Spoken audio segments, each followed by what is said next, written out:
Hello hi, എൻ്റെ പേര് ആനന്ദ് രാജ്മോഹൻ. ഞാൻ ആനന്ദ്സ് ഇൻഫോ സെൻറ്റർ എന്ന പേരിൽ ഒരു യൂട്യൂബ് ചാനൽ റൺ ചെയ്യുന്നുണ്ട്. നമ്മുടെ നാട്ടിൽ നടക്കുന്ന സാധാരണക്കാരെ ബാധിക്കുന്ന വളരെ ഇമ്പോർട്ടൻ്റ് ആയിട്ടുള്ള ഇഷ്യൂസിനെ വളരെ ഡീപ്പായിട്ട് അനലൈസ് ചെയ്ത് എൻ്റെ പ്രേക്ഷകർക്ക് മുന്നിൽ പ്രസൻറ്റ് ചെയ്യുന്നതാണ് എൻ്റെ ചാനൽ കൊണ്ട് ഞാൻ ഉദ്ദേശിക്കാറ് പതിവായിട്ട്. അപ്പോൾ എൻ്റെ വീഡിയോസ് സ്ഥിരം കാണുന്ന എൻ്റെ പ്രേക്ഷകർക്ക് അറിയാം, എൻ്റെ യൂഷ്വൽ സെറ്റപ്പിൽ നിന്നൊക്കെ വളരെ വ്യത്യസ്തമായിട്ടാണ് ഇന്നത്തെ ബാക്ക്ഗ്രൗണ്ടും കാര്യങ്ങളൊക്കെ ഉള്ളത്. അതിൻ്റെ കാരണം ഇത് ഒരു പ്രോമോ വീഡിയോ ആണ് ഒന്നാമത്. പിന്നെ രണ്ടാമതായിട്ട് ഒരു ഇമ്പോർട്ടൻറ്റ് ഇഷ്യൂവിനെ കുറിച്ച് ഒരു ജനറൽ അവയർനെസ് നൽകാനും പിന്നെ നമ്മുടെ നാട്ടിൽ കുറേ ആളുകൾ നേരിടുന്നൊരു ബുദ്ധിമുട്ടുണ്ട്. ആ ബുദ്ധിമുട്ടിനൊരു സൊല്യൂഷൻ കൂടി നൽകാനാണ് ഈ വീഡിയോ കൊണ്ട് ഞാൻ ഉദ്ദേശിക്കുന്നത്. അപ്പോൾ എന്താണ് ആ ബുദ്ധിമുട്ടെന്നായിരിക്കും നിങ്ങൾ ആലോചിക്കുന്നത്. നമ്മൾ ഈ കൊറോണ ലോക്ക്ഡൗൺ സമയമൊക്കെ കഴിഞ്ഞപ്പോൾ വളരെ വലുതായിട്ട് കേട്ടൊരു പരാതിയാണ്, ഒരുപാട് വീടുകളിൽ അവർ സ്ഥിരം അടച്ചുകൊണ്ടിരുന്ന KSEB ബില്ലിൽ നിന്നും 2-3 മടങ്ങായി KSEB ബില്ല് വർദ്ധിച്ചു എന്നുള്ളത്. ഇതിനെ തുടർന്ന് KSEBയും കുറേ കൺസ്യൂമേഴ്സും പിന്നെ ചില മാധ്യമങ്ങളും ഒക്കെ ആയിട്ട് തർക്കമൊക്കെ നടക്കുകയുണ്ടായി. അപ്പോൾ പ്രതിമാസം അല്ലെങ്കിൽ 2 മാസം കൂടുമ്പോൾ 5000, 10000 അല്ലെങ്കിൽ 15000 രൂപയ്ക്ക് കറണ്ട് ബില്ലടച്ച് അതെങ്ങനെ കുറയ്ക്കുമെന്ന് ആലോചിച്ചിരിക്കുന്ന ഒരു വ്യക്തിയാണ് താങ്കളെങ്കിൽ ഇത് നിങ്ങൾക്ക് വേണ്ടിയിട്ടുള്ള വീഡിയോ ആണ്. നിങ്ങൾ എത്ര രൂപ തന്നെ KSEB ബില്ല് അടയ്ക്കുന്നുണ്ടെങ്കിലും അത് കുറച്ചുകൊണ്ട് നമുക്ക് മിനിമം ചാർജസ് ആയ 130-300 രൂപയ്ക്കും ഇടയ്ക്ക് കൊണ്ടുവരാൻ സാധിക്കും എന്നുള്ളത് പ്രൂവൺ ആയിട്ടുള്ളൊരു സൊല്യൂഷനാണ്. അപ്പോൾ എന്താണ് ആ സൊല്യൂഷൻ എന്നായിരിക്കും നിങ്ങൾ ആലോചിക്കുന്നത്. ഇതാണ് ആ സൊല്യൂഷൻ: സോളാർ പവർ സിസ്റ്റം അഥവാ സൗരോർജ്ജ വൈദ്യുതി നിലയം.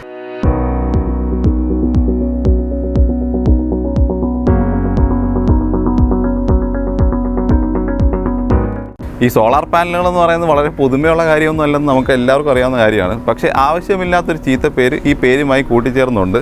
അതൊന്ന് മാറ്റാൻ വേണ്ടിയിട്ട് കൂടിയാണ് ഈ വീഡിയോ ഞാൻ ചെയ്യാമെന്ന് വിചാരിച്ചത്. ശരിക്കും സോളാറിൻ്റെ പൊട്ടൻഷ്യൽ എന്താണെന്ന് മനസ്സിലാക്കാതെ വെറും വിവാദങ്ങളിൽ മാത്രം കോൺസെൻട്രേറ്റ് ചെയ്യുന്നതുകൊണ്ടാണ് ഇന്നും നമ്മുടെ നാട്ടിൽ പലരുടെയും ഉള്ളിൽ സോളാർ ഒരു സംശയമായിട്ട് നിലനിൽക്കുന്നതും. ഈ സോളാറിൻ്റെ പൊട്ടൻഷ്യൽ എന്ന് പറയുന്നത് ഇൻസ്റ്റാൾ ചെയ്യുന്നവർക്ക് നൽകുന്ന വളരെ ഉയർന്ന ഫൈനാൻഷ്യൽ സേവിങ്സും പിന്നെ അതോടൊപ്പം നമ്മുടെ ലോകം ഇന്ന് നേരിട്ടുകൊണ്ടിരിക്കുന്ന വലിയൊരു പ്രശ്നമായ കാർബൺ എമിഷൻസ് മൂലം ഉണ്ടാകുന്ന ഗ്ലോബൽ വാർമിങ്ങിനെ ഒരു പരിധി വരെ തടുക്കാൻ കഴിയുമെന്നുള്ളതുമാണ്. 1 കിലോവാട്ട് സോളാർ പാനലുകൾ ഇൻസ്റ്റാൾ ചെയ്യുമ്പോൾ ഏകദേശം 20 മരങ്ങൾ നട്ടുപിടിപ്പിക്കുന്നതിന് ഇക്വലൻ്റ് ആണെന്നാണ് ഇപ്പോൾ പല പഠനങ്ങളും തെളിയിച്ചിട്ടുള്ളത്. പിന്നെ ഇതിനെക്കുറിച്ച് വളരെ ആധികാരികമായിട്ട് സംസാരിക്കാൻ കാരണം ഞാൻ വളരെ വർഷങ്ങളായിട്ട് ഈ ഒരു ഫീൽഡിലാണ് പ്രവർത്തിച്ച് വരുന്നത് എന്നുള്ളത് കൊണ്ടാണ്. അപ്പോൾ ഇന്നത്തെ നമ്മുടെ ഫോക്കസ് എങ്ങനെ സോളാർ സിസ്റ്റം ഇൻസ്റ്റാൾ ചെയ്തുകൊണ്ട് ഫൈനാൻഷ്യൽ സേവിങ്സ് അച്ചീവ് ചെയ്യാം എന്നുള്ളതാണ്. പക്ഷേ ഫൈനാൻഷ്യൽ സേവിങ്സിലേക്ക് കടക്കുന്നതിന് മുന്നേ ഈ സോളാർ സിസ്റ്റത്തിൻ്റെ ഒരു ബേസിക്സ് ഞാനൊന്ന് പറഞ്ഞുതരാം. ഈ കാണുന്ന സോളാർ പാനലുകളുടെ ശരിക്കുള്ള നാമം സോളാർ ഫോട്ടോവോൾട്ടൈക് മോഡ്യൂൾസ് എന്നാണ്, അഥവാ സോളാർ PV മോഡ്യൂൾസ് എന്നും വിളിക്കാറുണ്ട്. ഇതിൻ്റെ ഉള്ളിൽ അടങ്ങിയിരിക്കുന്നത് സിലിക്കൺ പോലത്തുള്ള സെമി കണ്ടക്ടർ മെറ്റീരിയൽസുമാണ്. ഈ കാണുന്ന സോളാർ ഫോട്ടോവോൾട്ടൈക് മോഡ്യൂൾസിൽ സൂര്യപ്രകാശം പതിക്കുമ്പോൾ ഈ സിലിക്കൺ സെൽസിൻ്റെ ജംഗ്ഷനിൽ ഉണ്ടാകുന്ന ഒരു പൊട്ടൻഷ്യൽ ഡിഫറൻസ് മൂലം ഒരു ഇലക്ട്രോൺ ഫ്ലോ ഉണ്ടാവുകയും അതുവഴി ഇലക്ട്രിസിറ്റി ജനറേറ്റ് ചെയ്യാനുണ്ടാകുന്നത് ഈ ഒരു പ്രതിഭാസത്തെ ഫോട്ടോ ഇലക്ട്രിക് എഫക്റ്റ് എന്നുമാണ് വിളിക്കാറ്. ഇങ്ങനെ സോളാർ പാനലുകൾ ജനറേറ്റ് ചെയ്യുന്ന ഇലക്ട്രിസിറ്റിയെ DC അഥവാ ഡയറക്റ്റ് കറണ്ട് ഇലക്ട്രിസിറ്റി എന്നാണ് വിളിക്കുന്നത്. നമ്മളിവിടെ മനസ്സിലാക്കേണ്ട ഒരു കാര്യം, ഈ സോളാർ സെൽസിൽ നിന്നും ജനറേറ്റ് ചെയ്യുന്ന ഈ DC അഥവാ ഡയറക്റ്റ് കറണ്ട് ഇലക്ട്രിസിറ്റി നമുക്ക് ഒരിക്കലും നമ്മുടെ വീടുകളിലെ TV, ഫ്രിഡ്ജ്, AC പോലത്തുള്ള അപ്ലയൻസിനെ ഒന്നും ഡയറക്റ്റ് പവർ ചെയ്യാൻ ഉപയോഗിക്കാൻ സാധിക്കത്തില്ല. അതിൻ്റെ കാരണം നമുക്ക് KSEBയിൽ നിന്നും ലഭിക്കുന്ന വൈദ്യുതി AC അഥവാ ഓൾട്ടർനേറ്റിംഗ് കറണ്ട് എന്ന് വിളിക്കുന്ന ഇലക്ട്രിസിറ്റിയാണ്. അപ്പോൾ ഈ സോളാർ പാനലുകളിൽ നിന്ന് ജനറേറ്റ് ചെയ്യപ്പെടുന്ന ഡയറക്റ്റ് കറണ്ടിനെ നമ്മുടെ അപ്ലയൻസസിൽ ഉപയോഗിക്കുന്ന ഓൾട്ടർനേറ്റിംഗ് കറണ്ടായിട്ട് കൺവേർട്ട് ചെയ്യാൻ വേണ്ടി ഉപയോഗിക്കുന്ന ഡിവൈസാണ് സോളാർ ഇൻവെർട്ടർ എന്ന് പറയുന്നത്. അപ്പോൾ ഈ സോളാർ പാനലുകൾ സോളാർ പവർ സിസ്റ്റത്തിൻ്റെ ഹാർട്ടായിട്ട് പ്രവർത്തിക്കുന്നുണ്ടെങ്കിൽ അതിൻ്റെ ബ്രെയിനായിട്ട് ആക്ട് ചെയ്യുന്നത് ഞാൻ നേരത്തെ പറഞ്ഞ സോളാർ ഇൻവെർട്ടറുമാണ്. ഇങ്ങനെ സോളാറിൽ നിന്ന് ഉൽപ്പാദിപ്പിക്കുന്ന വൈദ്യുതി ഉപയോഗിച്ച് നമ്മുടെ വീടുകളിലെയോ അല്ലെങ്കിൽ സ്ഥാപനങ്ങളിലെയോ ഉപകരണങ്ങൾ പവർ ചെയ്യുകയും അതുവഴി KSEBയിൽ നിന്നും വൈദ്യുതി കുറച്ചെടുത്തുകൊണ്ട് സോളാർ ഇൻസ്റ്റാൾ ചെയ്യുന്ന ഓരോ കൺസ്യൂമറും സെൽഫ് സഫിഷ്യൻ്റ് അല്ലെങ്കിൽ സ്വയം പര്യാപ്തരാവുകയാണ് ചെയ്യുന്നത്. ഇങ്ങനെ ചെയ്യുമ്പോൾ നമ്മുടെ വീടുകളിൽ 2 മാസം കൂടുമ്പോൾ വരുന്നതും അല്ലെങ്കിൽ നമ്മുടെ സ്ഥാപനങ്ങളിൽ മാസം തോറും വരുന്ന ഇലക്ട്രിസിറ്റി ബില്ലിൽ വളരെ ഗണ്യമായിട്ടുള്ളൊരു കുറവ് വരും എന്നുള്ള കാര്യത്തിൽ യാതൊരു സംശയമില്ല. ഇനി നിങ്ങൾക്ക് വരാൻ സാധ്യതയുള്ള വളരെ സ്വാഭാവികമായിട്ടുള്ളൊരു സംശയം, എങ്ങനെയാണ് ഇത്ര കൃത്യമായി ബില്ല് കുറയുന്നതെന്നും പിന്നെ എന്ത് തരം സോളാർ പവർ സിസ്റ്റം ഇൻസ്റ്റാൾ ചെയ്യണമെന്നുള്ളതും പിന്നെ എത്ര കപ്പാസിറ്റിയിൽ ഇൻസ്റ്റാൾ ചെയ്യേണ്ടി വരും എന്നുള്ള കാര്യങ്ങളൊക്കെയാണ്. നമ്മളിപ്പോൾ മനസ്സിലാക്കേണ്ട ഒരു കാര്യം, നമ്മുടെ കേരള സാഹചര്യത്തിൽ നിലവിൽ ഇപ്പോൾ 3 തരം സോളാർ പവർ സിസ്റ്റംസ് ആണ് ഇപ്പോൾ എക്സിസ്റ്റ് ചെയ്യുന്നത്. ആദ്യത്തേത് ബാറ്ററി ഇല്ലാത്ത ഓൺ ഗ്രിഡ് അഥവാ grid connected solar power system എന്ന് പറയുന്നൊരു സിസ്റ്റം. രണ്ടാമതായിട്ട് ബാറ്ററിയോട് കൂടിയ ഓഫ് ഗ്രിഡ് പവർ സിസ്റ്റവും. മൂന്നാമതായിട്ട് ഇതിൻ്റെ രണ്ടിൻ്റെയും കോമ്പിനേഷനായ ഹൈബ്രിഡ് സോളാർ പവർ സിസ്റ്റമാണ് ഉള്ളത്. ഇതിൽ ഞാൻ ആദ്യമേ പറഞ്ഞ 2 എണ്ണമാണ് ഇന്ന് കേരളത്തിൽ വ്യാപകമായിട്ട് ഇൻസ്റ്റാൾ ചെയ്തുകൊണ്ട് വരുന്നത്. ഈ മൂന്നാമത് പറഞ്ഞ ഹൈബ്രിഡ് സോളാർ പവർ സിസ്റ്റം വളരെ ചുരുക്കമായിട്ട് ഇൻസ്റ്റാൾ ചെയ്തിട്ടുള്ളൂ. അപ്പോൾ അതിനെക്കുറിച്ച് ഞാൻ ഡീറ്റെയിൽ ആയിട്ട് ഈ വീഡിയോയിൽ പറയാൻ ഉദ്ദേശിക്കുന്നില്ല.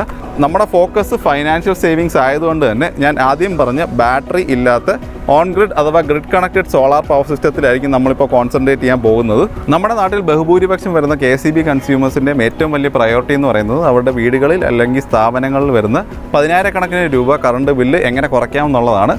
അങ്ങനെയുള്ളവർക്ക് വേണ്ടിയിട്ടുള്ള ഒരു ടോട്ടൽ സൊല്യൂഷനാണ് ഈ ബാറ്ററി ഇല്ലാത്ത on grid solar power system എന്ന് പറയുന്നത്. ബാറ്ററി ഇല്ലാത്തത് കൊണ്ട് തന്നെ യാതൊരു തരത്തിലുള്ള മെയിൻ്റനൻസും വരുന്നില്ല എന്ന് മാത്രമല്ല, സോളാറിൽ നിന്ന് ഉൽപ്പാദിപ്പിക്കുന്ന പൂർണ്ണമായിട്ടുള്ള വൈദ്യുതി വീടുകളിൽ അല്ലെങ്കിൽ സ്ഥാപനങ്ങളിലെ ഉപകരണങ്ങൾ പവർ ചെയ്യാനും പിന്നെ മിച്ചം വരുന്ന വൈദ്യുതി മൊത്തമായി KSEBക്ക് നൽകിയുമാണ് ഈ സിസ്റ്റം പ്രവർത്തിച്ച് വരുന്നത്. ഇനി എങ്ങനെയാണ് ഇത്ര കൃത്യമായിട്ട് സോളാറിൽ നിന്നും എത്ര യൂണിറ്റ് വൈദ്യുതി ഉൽപ്പാദിപ്പിച്ചുവെന്നും അതിൽ എത്ര KSEBക്ക് നൽകി എന്നുള്ള കാര്യങ്ങളാണ് നിങ്ങൾ ചിന്തിക്കുന്നതെന്നുണ്ടെങ്കിൽ അതിന് വളരെ കൃത്യമായിട്ടുള്ള സിസ്റ്റംസ് ഉണ്ട്. 2 എനർജി മീറ്ററുകൾ ഉപയോഗിച്ചുകൊണ്ടാണ് ഈ എത്ര യൂണിറ്റ് വൈദ്യുതി ഉൽപ്പാദിപ്പിച്ചുവെന്നും എത്ര യൂണിറ്റ് KSEBക്ക് നൽകിയെന്നും അറിയാൻ സാധിക്കുന്നത്.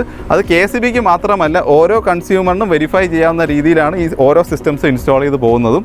ആദ്യത്തേത് സോളാർ എനർജി മീറ്റർ എന്നൊരു ഉപകരണം ഉപയോഗിച്ചുകൊണ്ട് എത്ര യൂണിറ്റ് വൈദ്യുതി ഓരോ ദിവസവും ഈ സോളാർ പാനലിൽ നിന്നും ഉൽപ്പാദിപ്പിക്കുന്നുണ്ടെന്ന് വളരെ കൃത്യമായിട്ട് അറിയാൻ സാധിക്കും.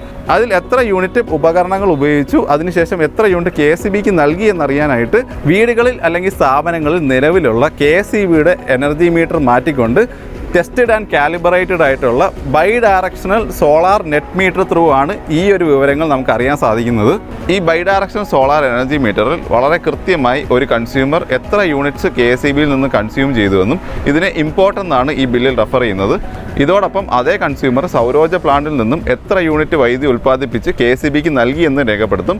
ഇതിനെ എക്സ്പോർട്ട് എന്നായിരിക്കും ബില്ലിൽ റെഫർ ചെയ്യുക. പിന്നീട് ഈ ഇമ്പോർട്ടിൻ്റെയും എക്സ്പോർട്ടിൻ്റെയും ഡിഫറൻസ് ആയ നെറ്റ് യൂണിറ്റ്സ് ആയിരിക്കും ഒരു solar on grid power system വെച്ചതിന് ശേഷം കൺസ്യൂമർക്ക് KSEBയിൽ നിന്നും ബില്ലായി മന്ത്ലി വരുന്നത്. ഇതിനൊരു കേസ് എക്സാമ്പിൾ വെച്ചിട്ട് ഞാൻ പറയാം. ഈ കാണുന്നത് ഒരു ക്ലയൻറ്റിൻ്റെ സോളാർ വെച്ചതിന് ശേഷമുള്ള ഇലക്ട്രിസിറ്റി ബില്ലാണ്. ഇത് കാണുന്നതാണ് അദ്ദേഹത്തിൻ്റെ കൺസ്യൂമർ നമ്പർ. ആർക്കാണെങ്കിലും വെരിഫൈ ചെയ്യാം. പിന്നെ താഴേക്ക് വരുവാണെന്നുണ്ടെങ്കിൽ ബില്ലിംഗ് പീരീഡ്. ഇത് മന്ത്ലി ബേസിലാണ് ഇദ്ദേഹത്തിന് ബില്ല് ചെയ്യുന്നത്. ബിൽ ഡേറ്റ് ഇത് 1/2/2021, അതായത് ഏറ്റവും ലേറ്റസ്റ്റ് ആയിട്ടുള്ള ബില്ലാണ് ഈ അവൈലബിൾ ആയിട്ടുള്ളത്. ഇനിയും താഴേക്ക് വരുവാണെങ്കിൽ അദ്ദേഹത്തിന് താരിഫ് LT1A, അതായത് വീടുകളുടെ താരിഫാണ് ആ കാണുന്ന tariff LT1A 3 phase. Meter type net meter എന്നുള്ളത് കൃത്യമായിട്ട് നമുക്ക് കാണാൻ സാധിക്കും. ഇനിയാണ് താഴേക്ക് വരുമ്പോൾ നമ്മുടെ പവർ കൺസംഷൻ എങ്ങനെയാണ് റെക്കോർഡ് ചെയ്യപ്പെടുന്നതെന്ന് നോക്കാം. ഈ ഇമ്പോർട്ട്, അതായത് ഇദ്ദേഹത്തെ നോർമൽ, പീക്ക്, ഓഫ് പീക്ക് എന്ന TOD മെത്തേഡിലാണ് ബില്ല് ചെയ്യപ്പെടുന്നത്. അതുകൊണ്ടാണ് 3 ഇമ്പോർട്ട് കാണുന്നത്. അപ്പോൾ നമുക്ക് ടോട്ടലായിട്ട് ഇദ്ദേഹത്തിൻ്റെ ഇമ്പോർട്ടിനെ ഒന്ന് കാൽക്കുലേറ്റ് ചെയ്യാം. ഒരു മാസത്തെ എത്ര വരുന്നുണ്ടെന്ന് അറിയാനായിട്ട്. ഇപ്പോൾ നോക്കുമ്പോൾ 109 പ്ലസ് 217 പ്ലസ് 98, ഇതിൻ്റെ ടോട്ടൽ ചെയ്യുമ്പം 424 യൂണിറ്റാണ് അദ്ദേഹം ഒരു മാസം കൺസ്യൂം ചെയ്തിരിക്കുന്നത്. അതാണ് ഇമ്പോർട്ടെന്ന് കാണിച്ചിരിക്കുന്നത്. ഞാൻ നേരത്തെ പറഞ്ഞു ഇമ്പോർട്ടാണ് നെറ്റ് മീറ്ററിൽ എത്ര യൂണിറ്റ് കൺസ്യൂമർ KSEBയിൽ നിന്നും കൺസ്യൂം ചെയ്യുന്ന അറിയുന്നതാണ് ഇമ്പോർട്ടെന്ന് പറയുന്നത്.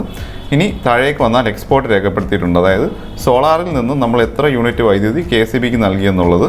അപ്പോൾ അത് നോക്കുമ്പോൾ 385 യൂണിറ്റ്സ് ആണ് KSEBക്ക് നൽകിയിരിക്കുന്നത്. അപ്പോൾ അതിൻ്റെ ഡിഫറൻസ് നോക്കുമ്പോൾ 39 യൂണിറ്റ്സ് ആണ് അദ്ദേഹത്തിന് നെറ്റ് കൺസംഷൻ വന്നിരിക്കുന്നത് അധികമായിട്ട്. അപ്പോൾ അതായത് 424 യൂണിറ്റ്സ് ഒരു മാസം ഉപയോഗിച്ചിരുന്നപ്പോൾ അദ്ദേഹത്തിൻ്റെ താരിഫ് എന്ന് പറയുന്നത് 7 രൂപ, പിന്നെ 10% എനർജി ഡ്യൂട്ടിയും KSEB ചാർജ് ചെയ്യുന്നത് 7.7 × 424 എന്ന് പറയുമ്പോൾ ഏകദേശം 3265 രൂപ ബില്ല് വരേണ്ടടുത്ത് അദ്ദേഹത്തിന് ഇപ്പോൾ ബില്ല് വന്നിരിക്കുന്നത് നമുക്ക് അടുത്ത പേജിൽ കാണാം. അതാ ഫിക്സഡ് ചാർജ് ഞാൻ നേരത്തെ പറഞ്ഞ പോലെ 130 രൂപയാണ് വരുന്നത്. അതിൻ്റെ കൂടെ താഴെ എനർജി ചാർജ്, അതായത് ആ യൂസ് ചെയ്തിരിക്കുന്ന 39 യൂണിറ്റ്സിന് 123 രൂപ 71 പൈസ KSEB ചാർജ് ചെയ്തിട്ടുണ്ട്. പിന്നെ അതിൻ്റെ കൂടെ ഒരു 10% എനർജി ഡ്യൂട്ടി 12.29. അപ്പോൾ ഇതെല്ലാം കൂടെ കൂട്ടുമ്പോൾ അദ്ദേഹം മൊത്തത്തിൽ അടക്കേണ്ടി വരുന്നത് ഒരു മാസം 266 രൂപയാണ്. അതായത് കൃത്യമായിട്ട് 3265 രൂപ വരേണ്ടടുത്ത് 266 രൂപ മാത്രമാണ് ബില്ല് വന്നിരിക്കുന്നത്. അപ്പോൾ ഒരു മാസം തന്നെ ഏകദേശം 3000 രൂപയുടെ ലാഭം നമുക്ക് ഇതിൽ നിന്ന് തന്നെ കാണാൻ സാധിക്കും. ഏകദേശം 4 കിലോവാട്ടോളം കപ്പാസിറ്റി വരുന്ന ഓൺ ഗ്രിഡ് സോളാർ പവർ സിസ്റ്റമാണ് ഈ കൺസ്യൂമർ ഇൻസ്റ്റാൾ ചെയ്തിരിക്കുന്നത്. ഇനി സോളാർ ഇൻസ്റ്റാൾ ചെയ്തിട്ടില്ലാത്ത ഓരോ കൺസ്യൂമർക്കും വരാൻ സാധ്യതയുള്ള സംശയം എത്ര കപ്പാസിറ്റിയിൽ ഇത് ഇൻസ്റ്റാൾ ചെയ്യേണ്ടി വരും എന്നുള്ളതാണ്. നിങ്ങൾ ഈ കാണുന്ന സോളാർ സിസ്റ്റത്തിൻ്റെ കപ്പാസിറ്റി എന്ന് പറയുന്നത് 3 കിലോവാട്ട് പീക്കുള്ള ഓൺ ഗ്രിഡ് സോളാർ സിസ്റ്റമാണ്. അപ്പോൾ ഇവിടെ നമ്മൾ മനസ്സിലാക്കേണ്ടത് ഓരോ കിലോവാട്ട് സോളാറിൽ നിന്നും, അതായത് ഇത് 3 കിലോവാട്ടാണ്, ഇതുപോലത്തെ ഓരോ കിലോവാട്ട് സോളാറിൽ നിന്നും ഏകദേശം 4 യൂണിറ്റ് വൈദ്യുതിയാണ് ഒരു ദിവസത്തെ ഇയർലി ആവറേജ് ആയിട്ട് പ്രൊഡ്യൂസ് ചെയ്യപ്പെടുന്നത്. അതായത് നല്ല വെയിലുള്ള ദിവസങ്ങളിൽ അത് 5 യൂണിറ്റ് വരെ പോവുകയും മഴയുള്ള സമയങ്ങളിൽ അത് 1.5-2 യൂണിറ്റായിട്ട് കുറയുകയും ചെയ്യും. അതാണ് ഇത് ഇയർലി ആവറേജ് 4 യൂണിറ്റ് എന്ന് പറയപ്പെടുന്നത്. 1 കിലോ വാട്ട് സോളാറിൽ നിന്ന് ഏകദേശം 4 യൂണിറ്റ്, അപ്പോൾ 3 കിലോ വാട്ട് ആകുമ്പോൾ ഏകദേശം 10 മുതൽ 12 യൂണിറ്റ് വൈദ്യുതി ഒരു ദിവസം ഉൽപ്പാദിപ്പിക്കുന്നു.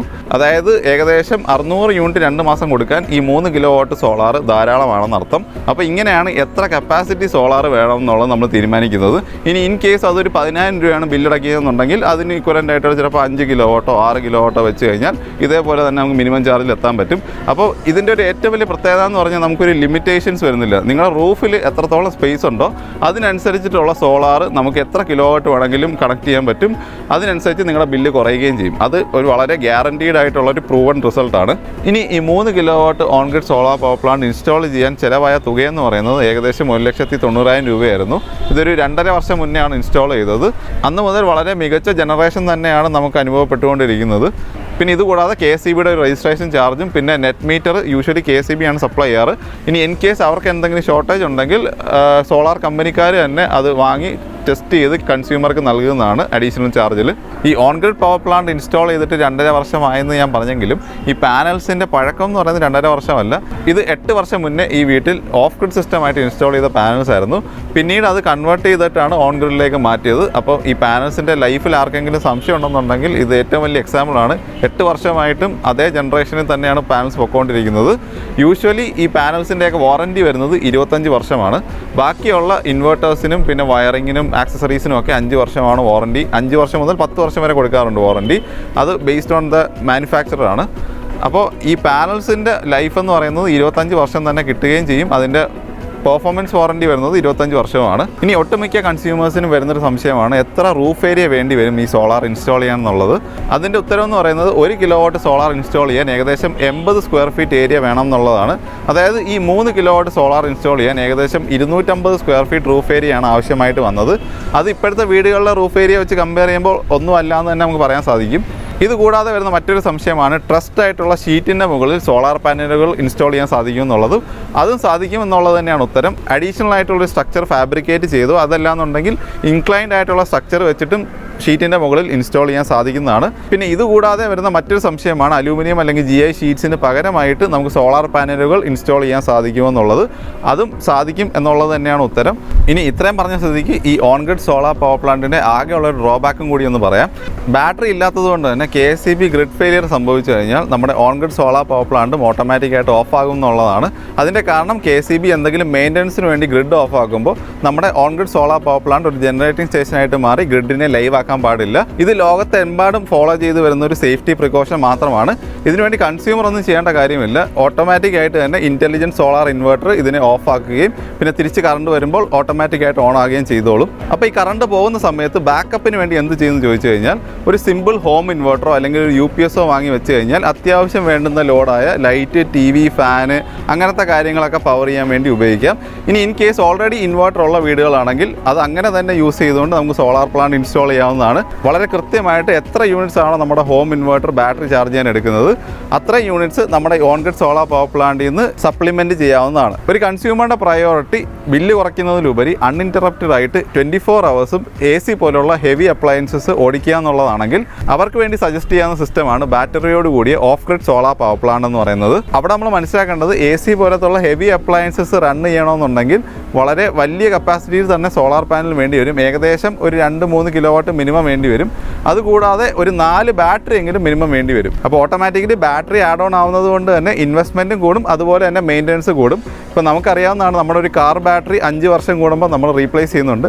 അതുപോലെ തന്നെ ഈ 4 ബാറ്ററികളും ഓരോ ടൈം പീരീഡ് കഴിയുമ്പോൾ റീപ്ലേസ് ചെയ്യേണ്ടി വരും. അപ്പോൾ അതിനൊരു റെക്കറിങ് കോസ്റ്റ് പിന്നെയും നമ്മൾ അടയ്ക്കേണ്ടി വരും. അപ്പോൾ അതാണ് ഓഫ് ഗ്രിഡ് സിസ്റ്റത്തിൻ്റെ ഒരു ഡ്രോബാക്ക് എന്ന് പറയുന്നത്. അതിൻ്റെ ഏറ്റവും വലിയ ഹൈലൈറ്റ് എന്ന് പറയുന്നത് അൺഇൻറ്ററപ്റ്റഡ് ആയിട്ട് പവർ കിട്ടും എന്നുള്ളത് തന്നെയാണ്. അപ്പോൾ കൺസ്യൂമർ സ്വയം ചോദിക്കുക അവിടെ പ്രയോറിറ്റി ബില്ല് കുറയ്ക്കുന്നതാണോ അതോ അൺഇൻറ്ററപ്റ്റഡ് ആയിട്ടുള്ള പവർ ലഭിക്കുക എന്നുള്ളതാണോ എന്നുള്ളത്. കാര്യം on grid solar power system install ചെയ്ത് കഴിഞ്ഞാൽ നമ്മുടെ ബില്ല് കുറയുന്നുള്ളത് ഗ്യാരണ്ടീഡ് ആണ്. അതിനോടൊപ്പം ഒരു ചെറിയ ഹോം ഇൻവെർട്ടറും കൂടി മേടിച്ച് കഴിഞ്ഞാൽ അത്യാവശ്യം വേണ്ടുന്ന ലോഡ്, അതായത് TV, ഫാൻ, ലൈറ്റ്, ഫ്രിഡ്ജ് ഇങ്ങനത്തെ കാര്യങ്ങളൊക്കെ നമുക്ക് ഇൻവെർട്ടറിൽ കൂടെ തന്നെ പവർ ചെയ്യാവുന്നതാണ്. അതിനുള്ള പവർ ഞാൻ നേരത്തെ പറഞ്ഞ പോലെ ഈ ഓൺ ഗ്രിഡ് സിസ്റ്റം സപ്ലിമെൻറ്റ് ചെയ്തോളും. അപ്പോൾ അതായിരിക്കും കുറച്ചും കൂടി ഒരു ബെറ്റർ ഓപ്ഷൻ എന്നുള്ളതാണ് എനിക്ക് സജസ്റ്റ് ചെയ്യാനുള്ളത്.